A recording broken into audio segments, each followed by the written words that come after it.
The first thing I heard while my wife was dying was laughter. Not nervous laughter, not the strange sound people make when fear becomes too heavy. This was loud, careless laughter, coming from the hallway outside Trauma Room 2. I stood beside Claire's bed with blood drying on my white shirt. Nearly every part of her body was wrapped in bandages.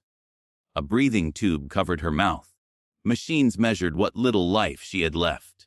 Then I looked through the open doors. My younger brother, Evan, was standing with 3 men I had called friends for almost 15 years. One of them pointed at me. Another covered his mouth, but he could not hide his smile. They were laughing at me. I wanted to run into that hallway and break every bone in their bodies. 5 years earlier, I would have done it without thinking, but Claire had spent those 5 years teaching me that anger was a weapon other people could aim. So I did something they did not expect. I lowered my head. I let them believe I was broken.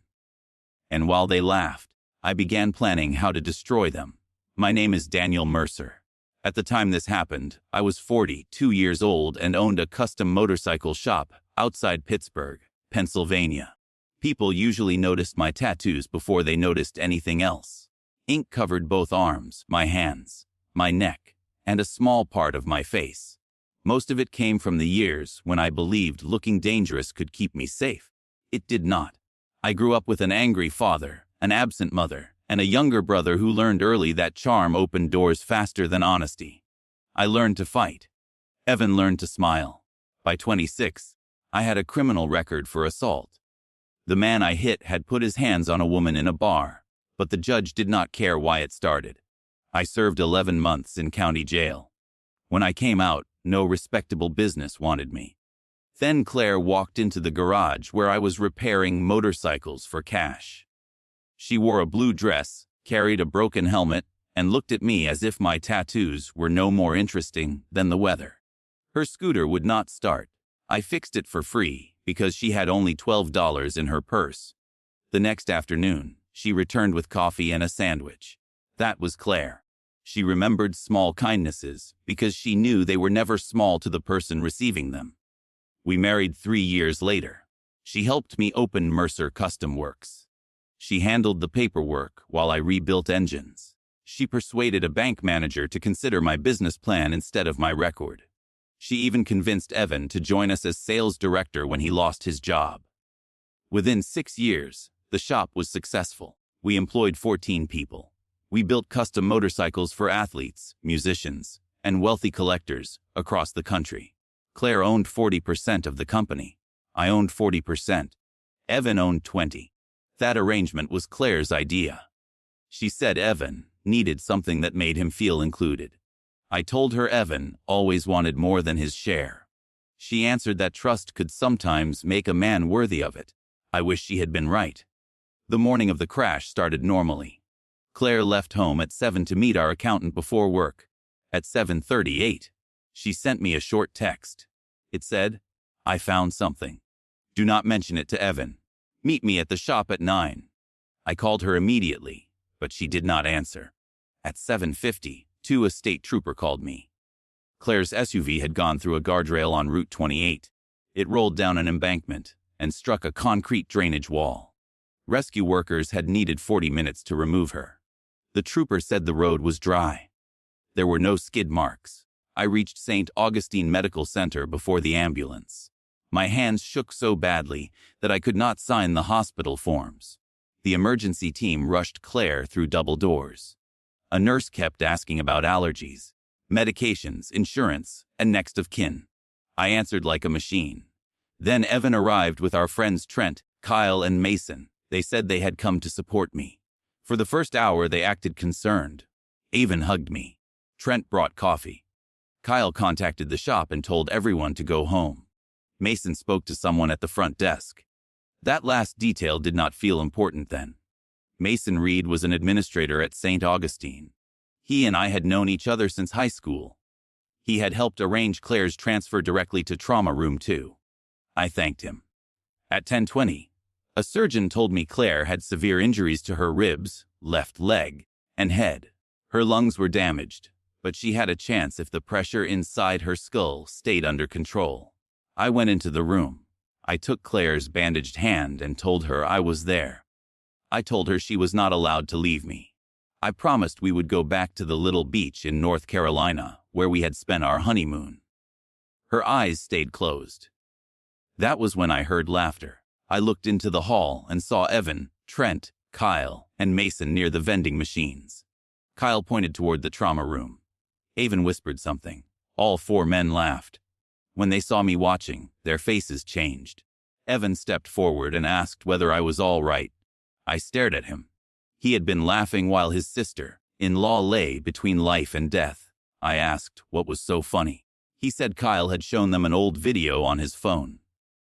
He called it a stupid attempt to reduce the tension. The explanation could have been true, but Evan would not look me in the eye. 20 minutes later, a nurse asked me to wait outside while the doctors performed another procedure. I walked toward the restroom. As I passed the corner, I heard Mason's voice from an empty consultation room. The door was almost closed. He said, "If she wakes up, we still have a problem." I stopped breathing. Evan answered, "She won't remember anything." Then Trent said, "Daniel knows about the message." I moved closer, but a medical cart rolled toward me. The nurse pushing it greeted me. Inside the room, the conversation stopped. Evan opened the door. For half a second, the two of us stared at each other. Then he smiled and asked if I needed anything. I told him I needed air. I walked outside and leaned against the brick wall beside the emergency entrance. Every part of me wanted to confront him, but Claire's text returned to my mind. "I found something. Do not mention it to Evan." She had warned me. Whatever caused the crash had begun before that morning. I called our accountant, Rebecca Lane. She did not answer. I called again. Nothing. Then I tried Claire's phone. A stranger answered and identified himself as a state trooper. He said the phone had been found inside the vehicle and would remain with the other evidence. I asked whether the crash looked accidental. He paused before saying the investigation was still open. That pause told me enough. I returned to Trauma Room 2, wearing the face of a defeated husband. Evan placed his hand on my shoulder. I allowed it. He said he would manage the business until Claire recovered. He suggested I give him temporary authority over the company accounts. Claire was still in surgery, and he was already asking for control. I told him I could not think about business. He said that was exactly why I needed him. I looked at the brother I had protected since childhood. When our father hit him, I stood in front of him. When he wrecked our mother's car, I took the blame. When he owed money to dangerous people, I paid it. When nobody would hire him, I gave him part of my company. Now his hand rested on my shoulder like a knife. I said he could handle daily operations, but I would sign nothing until my attorney reviewed it. His fingers tightened. Then he smiled and called that reasonable. At 3 that afternoon, Claire came out of surgery alive. The surgeon placed her in a medically induced coma. The next 48 hours would decide whether she lived. Evan and the others eventually left. I stayed. Near midnight, a woman in gray scrubs entered the room. Her identification badge read, Nora Bell. Respiratory therapy. She checked Claire's ventilator, then looked toward the hallway. Without facing me, she quietly said, "Do not leave your wife alone tonight." I asked why. She adjusted a tube and said she had seen Mason enter Claire's medication record, even though administrators had no medical reason to open it. She had reported the access to her supervisor. 10 minutes later, her supervisor told her she must have misunderstood. Nora looked directly at me. She said Mason was close to the hospital's chief executive, and complaints about him disappeared. Then she left. The mystery was no longer a suspicion. Someone had tried to kill Claire on the road. Someone inside the hospital might try again. I called the only person I trusted completely. Detective Maria Santos had arrested me after the bar fight 16 years earlier. That sounds like a strange beginning for a friendship, but Maria had been the only officer who listened to every witness. She told the prosecutor that I had intervened to protect someone. It did not keep me out of jail, but it reduced my sentence.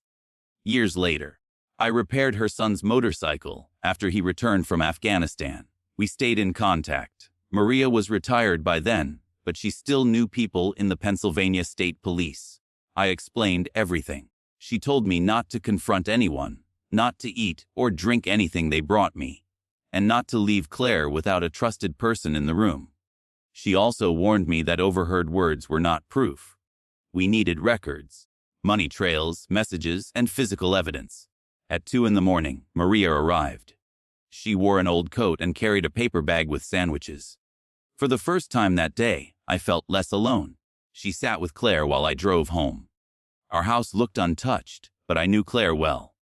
If she had discovered something dangerous, she would have left a trail. I searched her desk. The drawers contained bills, receipts, and client files. Her laptop was gone. I called the trooper again, but the laptop had not been found in the SUV. Someone had taken it. I checked our bedroom, the kitchen, the attic, and the garage. Nothing seemed unusual. Then I noticed her blue scooter helmet on a shelf. It was the same helmet she had carried into my life years earlier.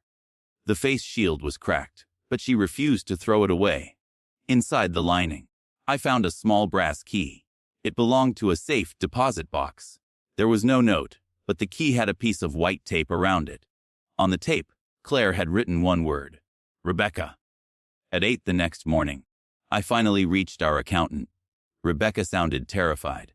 She said we should not speak by phone. She asked me to meet her at a diner across the river in Ohio. Before I left, I arranged private security outside Claire's room. I told the hospital it was because photographers sometimes followed our celebrity clients. Mason objected, but my attorney threatened to hold St. Augustine responsible for any unauthorized access. Mason backed down. At the diner, Rebecca sat in the last booth with sunglasses covering half her face. She told me Claire had discovered payments moving from Mercer Custom Works into 3 fake vendors. Over 14 months, someone had stolen $2,400,000. Every transfer had Evan's electronic approval. That alone made no sense. Evan could not approve payments over $25,000 without Claire's authorization. Rebecca slid copies of the records across the table. Claire's authorization appeared on every payment, but Claire had not signed them.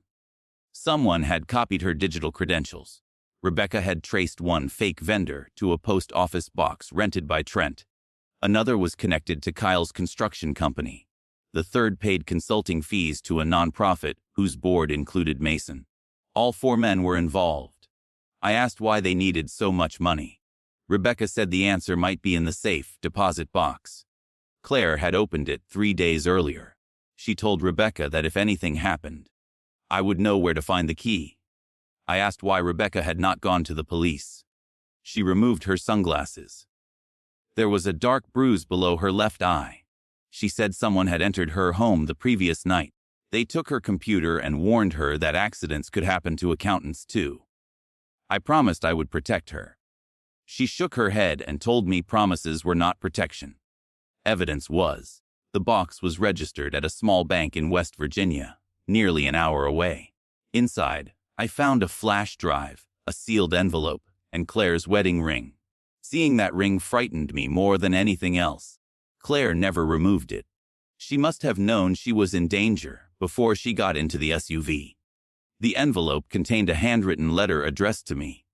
Claire wrote that Evan had approached her 6 weeks earlier. He said the company needed to accept investments from a private group or face financial collapse. She checked the accounts and learned the opposite was true.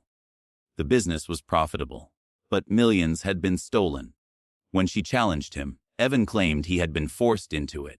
He owed money to Victor Sloan, a businessman whose legal companies included nightclubs, private security, and medical supply firms.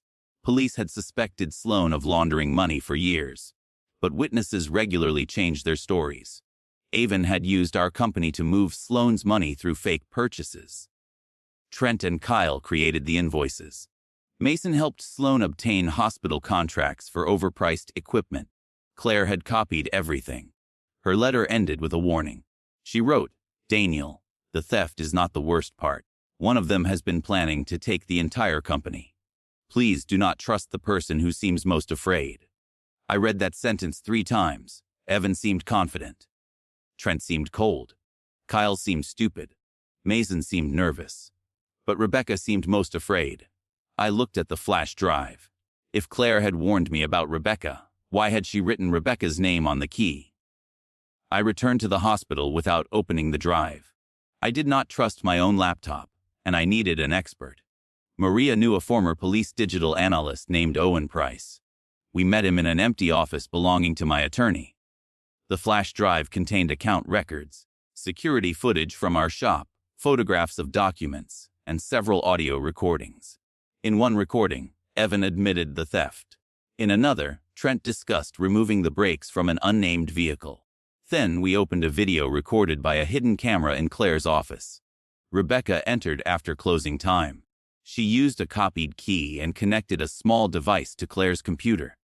5 minutes later, Evan joined her. They kissed. I felt sick. Rebecca's fear had been real, but not for the reason she claimed. She was afraid Claire had discovered her affair with Evan.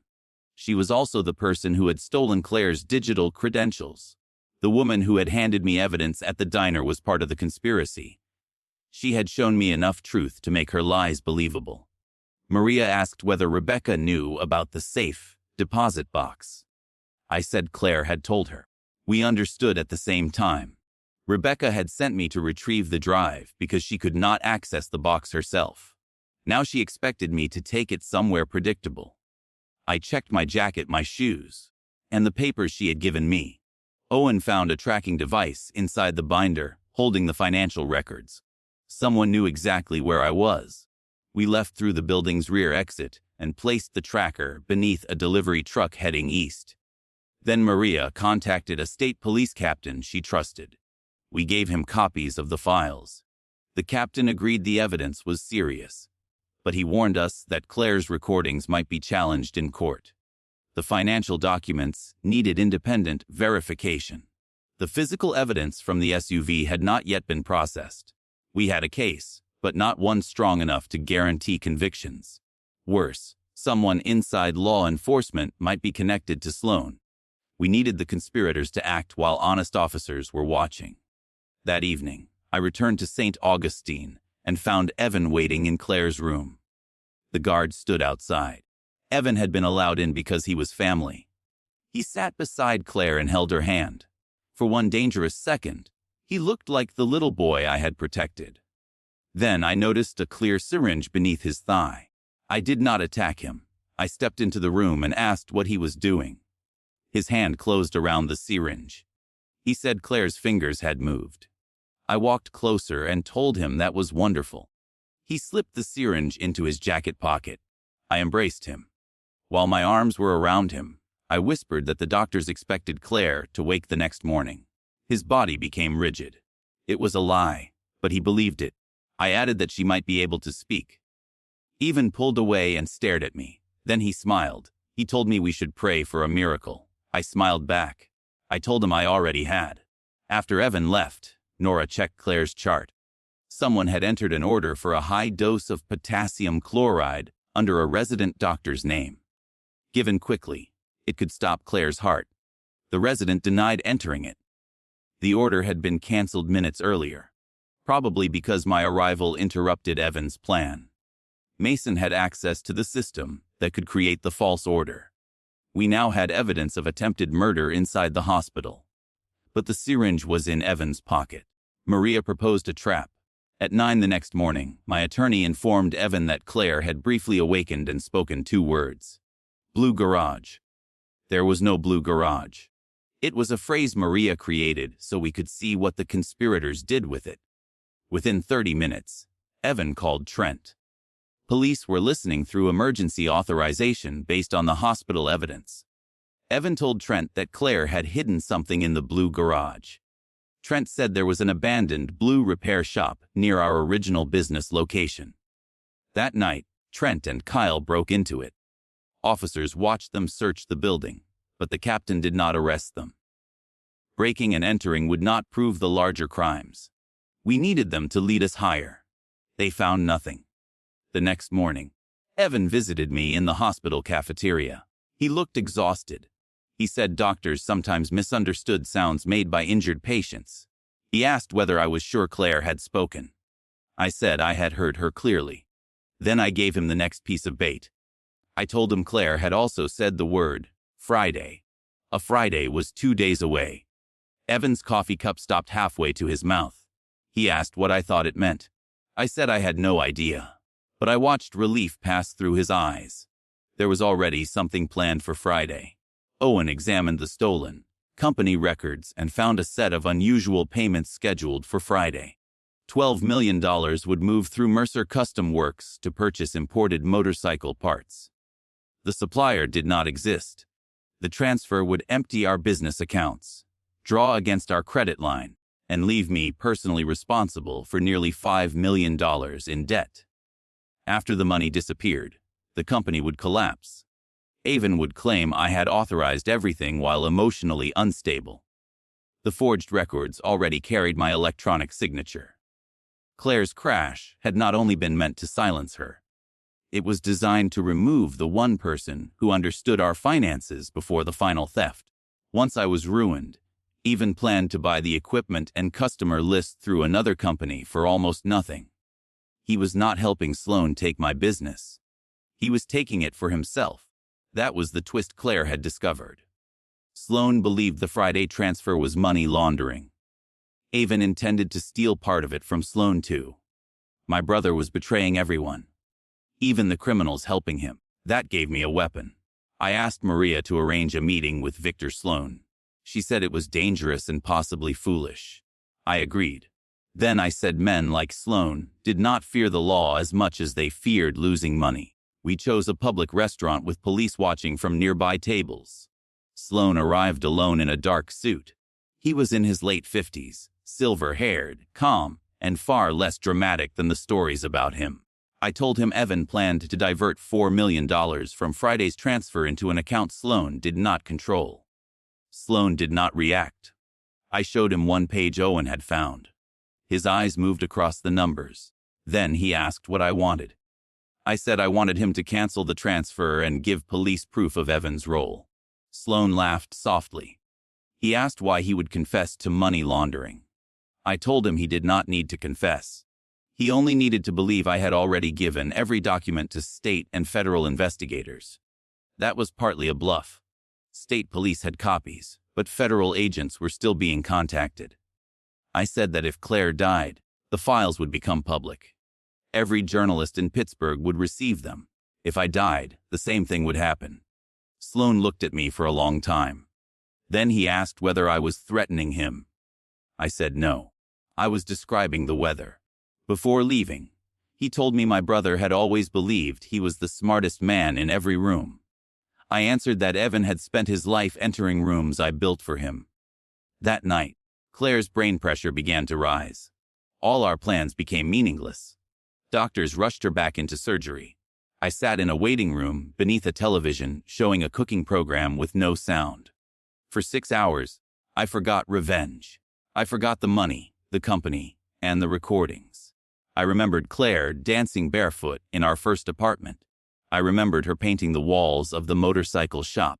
I remembered the winter our furnace failed, and we slept beside the oven wearing coats. I remembered how she touched the small tattoo near my eye whenever I woke from a nightmare.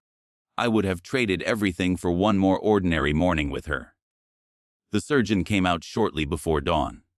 Claire had survived, but they could not promise she would wake. I went into her room and rested my forehead against her hand. I apologized. I told her I should have listened when she said Evan frightened her. I had dismissed it as family tension, because admitting the truth would mean accepting that the brother I loved did not love me. Her hand remained still. I told her I was going to finish what she started. Not with violence. With truth. Friday arrived. At 10 in the morning, Evan scheduled an emergency board meeting at the shop. He claimed the company needed temporary leadership because Claire was incapacitated and I was emotionally unfit. Rebecca had prepared a medical letter stating that I showed signs of instability and aggression at the hospital. Mason had signed it, though he was not a doctor. Trent and Kyle attended as supposed witnesses to my behavior. They wanted the board to place all financial authority in Evan's hands before noon, when the transfer would occur. I walked into the conference room wearing the same white shirt I had worn on the day of Claire's crash. I had cleaned away the blood, but one dark stain remained near the cuff. Evan stared at it. I sat across from him and acted confused. He spoke gently, telling me the company was my life's work and that he was only trying to save it. Rebecca placed documents in front of me. I asked what would happen if I refused to sign. Evan said the board could remove me temporarily. We had no formal board beyond the 3 owners, but he had forged a document giving Rebecca voting authority for Claire. Every lie was now in the room. What they did not know was that state police were recording through cameras installed before the meeting. They also did not know Sloan had canceled the $12 million transfer. I picked up the pen. Then I asked Evan why he had laughed at the hospital. His calm expression slipped. He told me again about Kyle's video. I asked Kyle to show it to me. Kyle looked at Evan. There had never been a video. I said the laughter had helped me. It made me understand that grief meant something different to them. To me, Claire's pain was a tragedy. To them, it was a deadline. Evan stood and told Rebecca to end the meeting. I remained seated. I asked Trent whether cutting brake lines was difficult. His face lost its color. Kyle moved toward the door, but 2 state troopers entered. Maria came behind them. Mason reached for his phone. Another officer took it from him. Avon looked at me and said I was making a mistake. I placed copies of the financial records, hospital access logs, and Claire's photographs on the table. Then I played the recording in which Trent discussed the breaks. Trent began shouting that Evan had planned everything. Kyle accused Trent of lying. Rebecca started crying. Mason demanded an attorney. Within seconds, the friendship they had pretended to share collapsed. But Evan did not panic. He smiled. He said the recordings were illegal, the documents were fabricated, and the hospital access could be explained. He reminded everyone that I was a convicted violent criminal with a personal reason to frame him. For a moment, I saw the old pattern. He had created the mess. I would receive the punishment. Then Maria placed a clear evidence bag on the table. Inside was the syringe from Evan's jacket.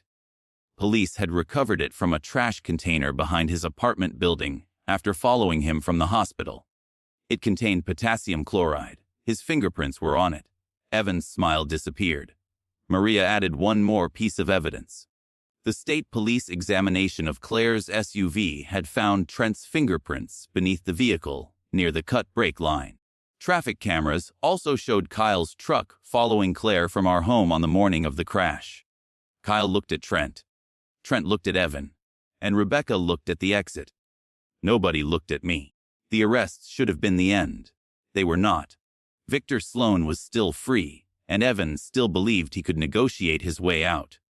During his first interview, Evan offered prosecutors information about Sloan in exchange for immunity. He claimed he had been forced to participate, but Sloan had prepared for that. On the same afternoon, an anonymous package arrived at the state police office. It contained recordings of Evan proposing the entire theft. In those conversations, Sloan warned him not to harm Claire because violence attracted attention. Evan had ordered the crash without Sloan's approval. The package did not make Sloan innocent, but it destroyed Evan's final defense. Federal agents arrested Sloan 3 weeks later on money, laundering, and racketeering charges. His own records, combined with Claire's evidence, connected him to companies in 4 states. Mason lost his position and was charged with conspiracy, attempted murder, and falsifying medical records. Trent accepted a plea agreement and admitted cutting the brake line. Kyle admitted following Claire to confirm the crash. Rebecca confessed to stealing the digital credentials and forging the company approvals. She said Evan had promised to marry her after Claire and I were gone. I almost felt sorry for her. Almost. Evan had promised everyone a different future. He promised Trent money, Kyle ownership, Mason protection, Rebecca love, and Sloan obedience. He gave each person the lie they wanted most. 3 days after the arrests, Claire opened her eyes. I was sitting beside her, reading aloud from a travel magazine. At first, I thought the movement was another reflex. Then her fingers pressed mine. Her eyes found my face. I called for the nurse so quickly that I knocked over the chair. Claire could not speak because of the breathing tube.